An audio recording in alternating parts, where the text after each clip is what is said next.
What's up, YouTube? Welcome to TSP TV, the backup channel to TSP TV.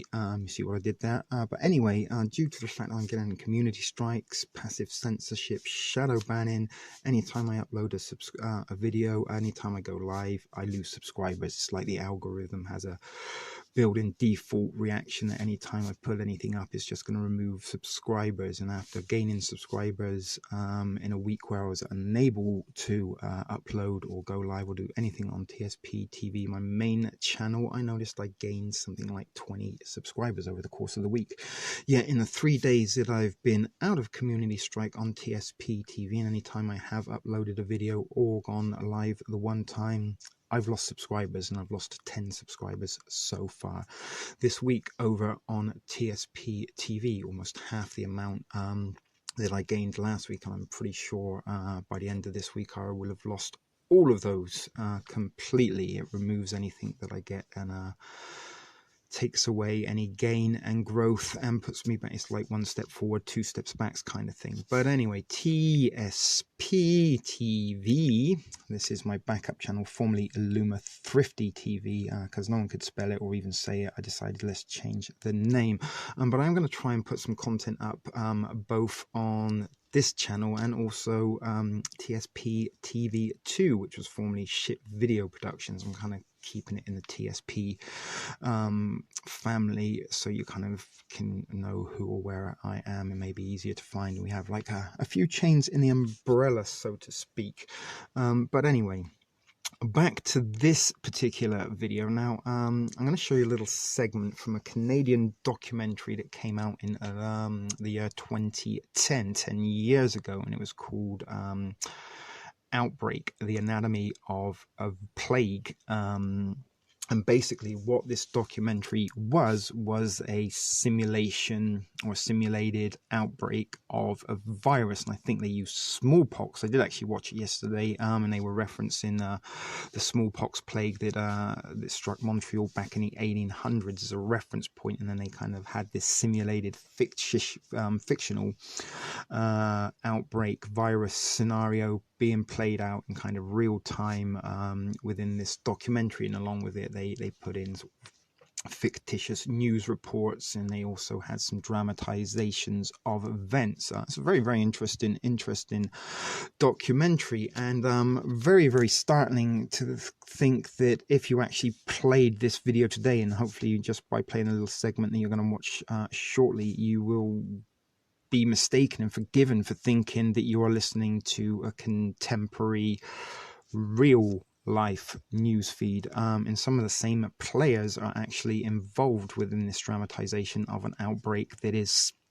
startlingly similar and resembles the days and times and the pandemic that we're currently living under. Now, is this evidence or not? Is this a smoking gun? No, it isn't. But it is evidence to suggest perhaps maybe just there was a possibility that this whole pandemic thing was planned for many, many, many years, and it's got absolutely nothing to do with the coronavirus COVID-19, which has a 98% recovery rate according to the World Health Organization, who are happening to be playing the tune that the blind mice of the globe are following to, with the terms of the flatten the curve, the John Hopkins thing. All this is coming out of kind of the World Health Organization. They have become the world spokespeople upon this pandemic. And funnily enough, way back in 2010, in this dramatization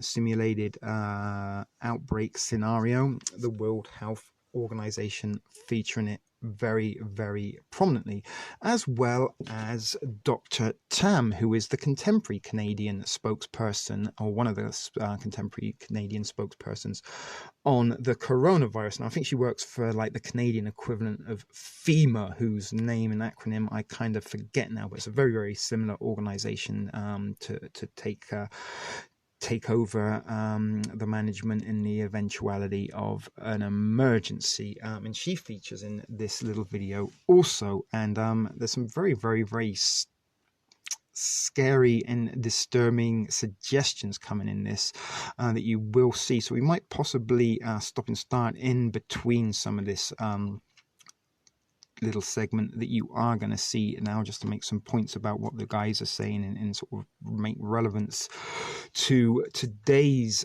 society. And as I said, this isn't the smoking gun. This proof for a conviction that this was indeed a cabal-led, pre-planned, false flag psychological operation. And all it is really designed to do is not necessarily save us and keep us safe from a pandemic, but to remove us from freedoms, liberties, and civil rights that will be told to us that we have to remove these in order to keep us safe, just like after the events of 9/11, the Patriot Act was to keep American citizens safe from the threat of terrorism. We're going to see a pandemic type act that's going to come into play. I'm pretty certain and sure of this, that will also remove freedoms, liberties, and civil rights in order to keep us safe from possible future pandemics. And they're already talking about the second wave coming, right? So this looks like it's here for the long run. And I believe this kind of virus and the plague is going to be used as a tool of control and a way of gradually, slowly grinding us down until we are completely subservient to a dominant bunch of evil bankers. So anyway, let's have a little look at what you can see here. And that's a little map of Montreal from the fictitious scenario simulation that was played out in this documentary that says it's 171 days into it. And you can kind of see there's lots of red dots that signify the amount of fictitious simulated victims in this pandemic scenario that they made a documentary about 10 years ago and went to an awful lot of time, trouble, and expense in order to put this together, in order to implant the idea, the notions, and maybe even let people know that this is what they are planning for the future by putting together this production. And is it informative documentary? Is it a tool of propaganda? Now, really and truly, propaganda, when you break it down to its core, it basically is nothing but public relations, selling, marketing, trying to sell an idea, not necessarily a product, selling an idea to people, and getting in the intent and getting in the hopes that these people will buy into the propaganda and believe what they are being told. And many people have been misled and bought into the propaganda of the pandemic, 2020 coronavirus, COVID-19, real life shit hitting the fan scenario. But this fictitious scenario from 2010, does have a startling contrast to what we are seeing today. And as I said, the simulated news articles in this documentary from 10 years ago could be straight from today. So let's press play and let's listen to what they got to be saying.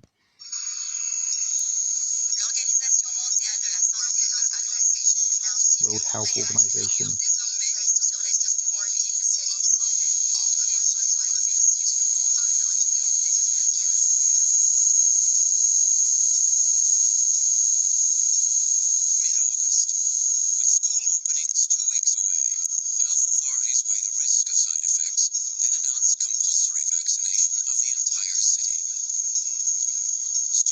Vaccination certificates will be turned away at the door. A strict quarantine order goes into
It's not a lie if you believe it. Look at his smug little face there, trying to sell you. This is propaganda, people. He's trying to sell you. It's like, you're a fucking fool if you don't believe in the power of vaccine. And he thinks the greatest psychological mystery of humanity is people's resistance towards vaccine.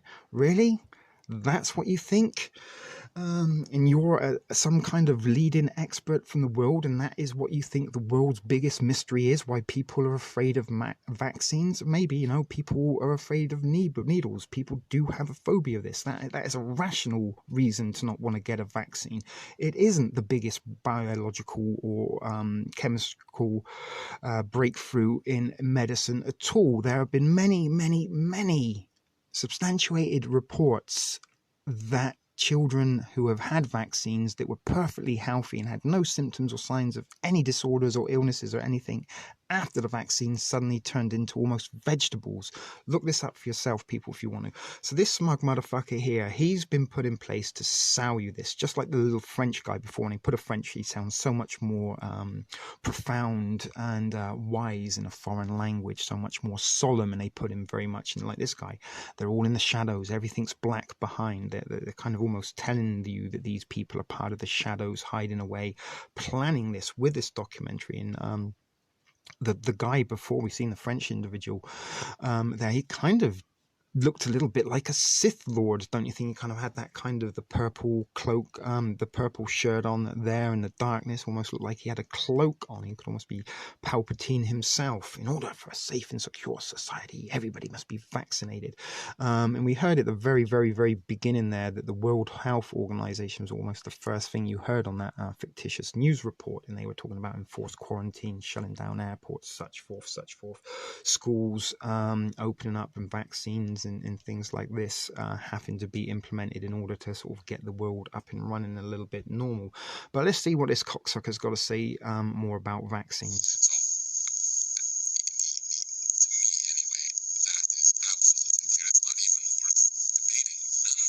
Not worth debating.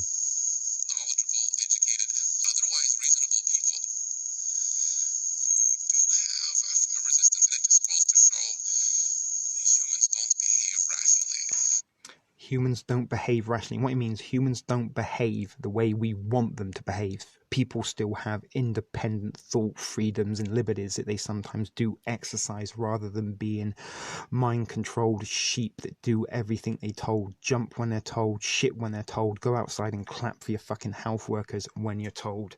It's very interesting here. There are the bars. This is what a lot of us are in, although we cannot see them. We have been imprisoned as a result of this, and we've had a lot of our freedoms and liberties removed.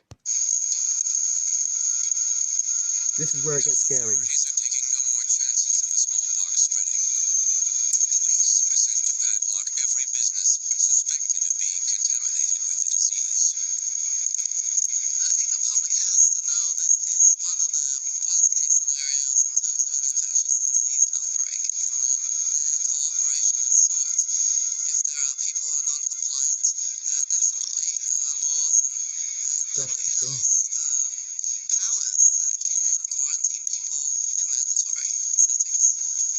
Mandatory settings. So, you know, people have to be quarantined in mandatory settings. So you could track people, put bracelets on their arms to have them tracked, so they can go out and just live their life normally. Go outside, go to the store, go to work, go to the movies, go to the mall. You have to have a bracelet.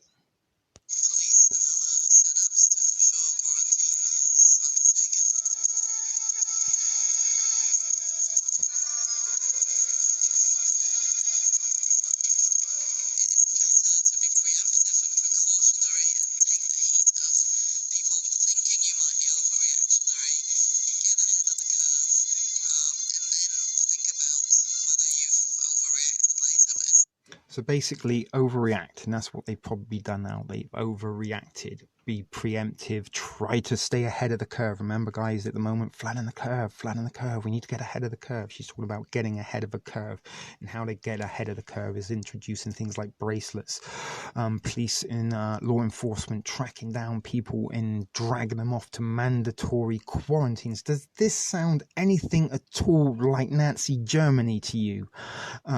Because it fucking sounds like Nazi Germany to me. Now, these individuals, as I said, they're being put here deliberately in the shadows,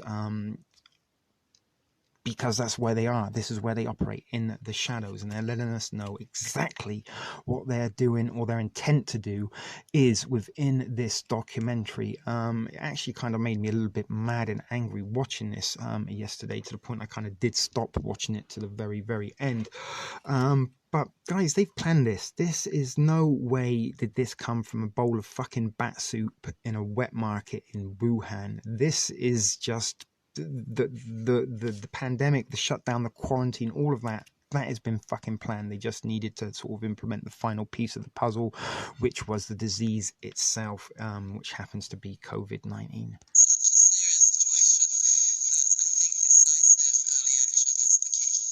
And did you notice there she said such serious situation while she was laughing?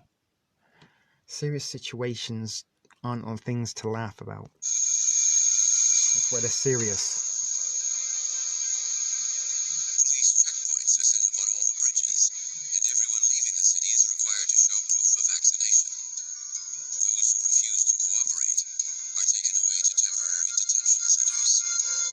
Temporary detention centers. Now, what's very, very interesting as well, at the time of this documentary being made, that the G20 in 2010 took place in Toronto, where they implemented temporary detention centers, while the weekend they run the martial law pilot project dummy run to practice how it would be in terms of civil unrest. $1 billion spent on mercenary security forces and kind of like law enforcement agencies come into Toronto and acted as kind of a military more than a law enforcement. There was some terrible carnage and scenes, agent provocateurs stirring up trouble in order to provide the mainstream media and the global news organizations the desired footage of the evil, radical, anti-globalists who were there to rain on the elite's little G20 parade. But temporary detention centers, FEMA camps. This lady we saw, she's part of the Canadian equivalent of FEMA, or she was at the time of filming. I'm not sure if she still is, possibly. But anyway, the detention camps, the FEMA detention camps, the Walmart FEMA camps, these are all theories that have been out there.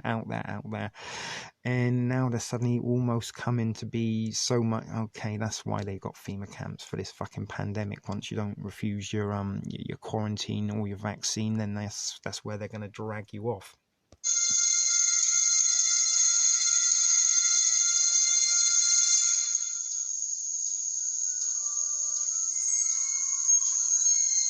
The streets and highways of the city are eerily quiet as the sick remain in quarantine and the healthy stay at home, hoping to escape being infected.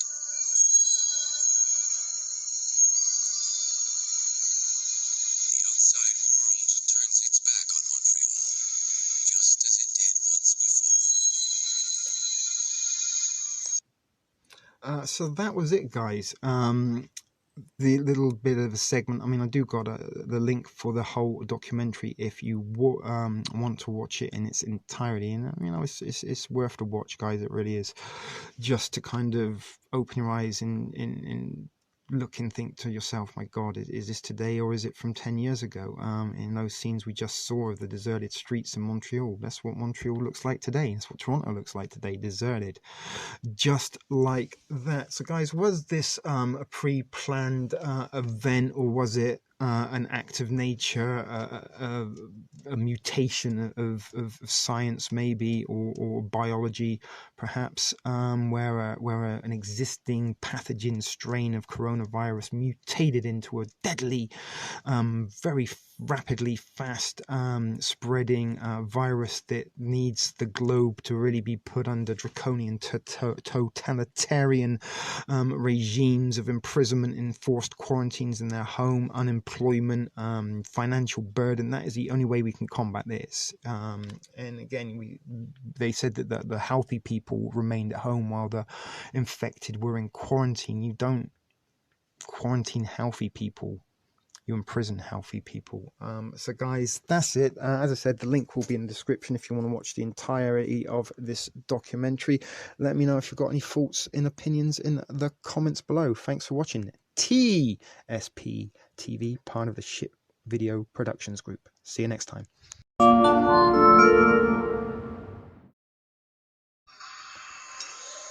L'Organisation mondiale de la santé a annoncé aujourd'hui que Montréal figure désormais sur la liste des villes en quarantaine. Tous les vols commerciaux en provenance de destination de Montréal.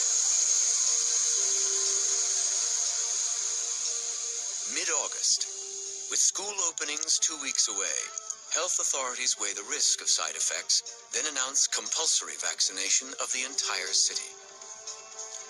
Students without vaccination certificates will be turned away at the door. A strict quarantine order goes into effect. Those who refuse vaccination and quarantine will be detained. Ce soir, confirmation. Tonight, confirmation of the first known death due to the smallpox vaccine. At the beginning of September comes the first death due to the side effects of the vaccine. The unidentified man was suffering from immune deficiency due to AIDS.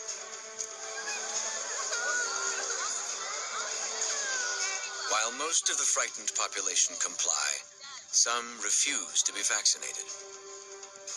Dans la majorité des campagnes de vaccination, on commence par, je dirais, surestimer les risques inhérents à la maladie, surestimer l'efficacité du vaccin et donc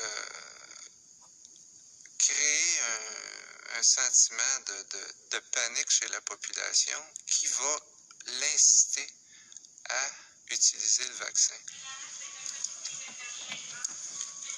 People's resistance to being vaccinated, I have to tell you, is one of the mysteries of human psychology, at least as far as I'm concerned.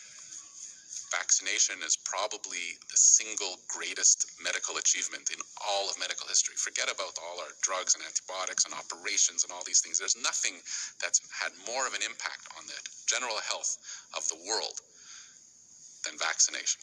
So,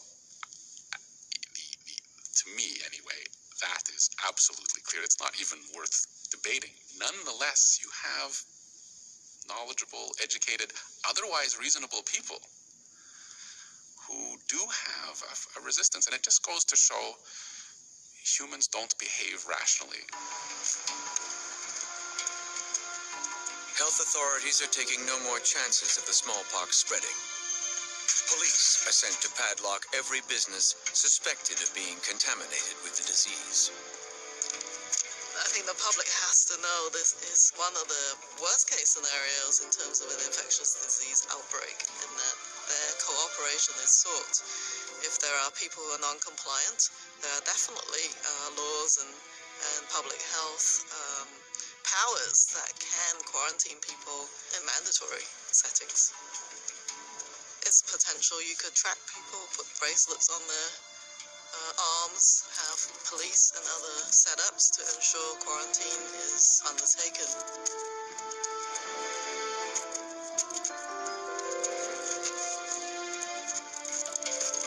It is better to be preemptive and precautionary and take the heat of people thinking you might be overreactionary, get ahead of the curve, and then think about whether you've overreacted later. But it's such a serious situation that I think decisive early action is the key.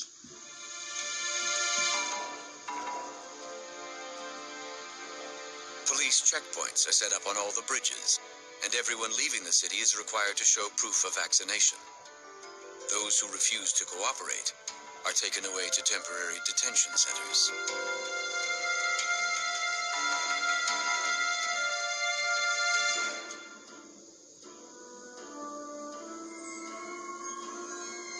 The streets and highways of the city are eerily quiet, as the sick remain in quarantine and the healthy stay at home, hoping to escape being infected.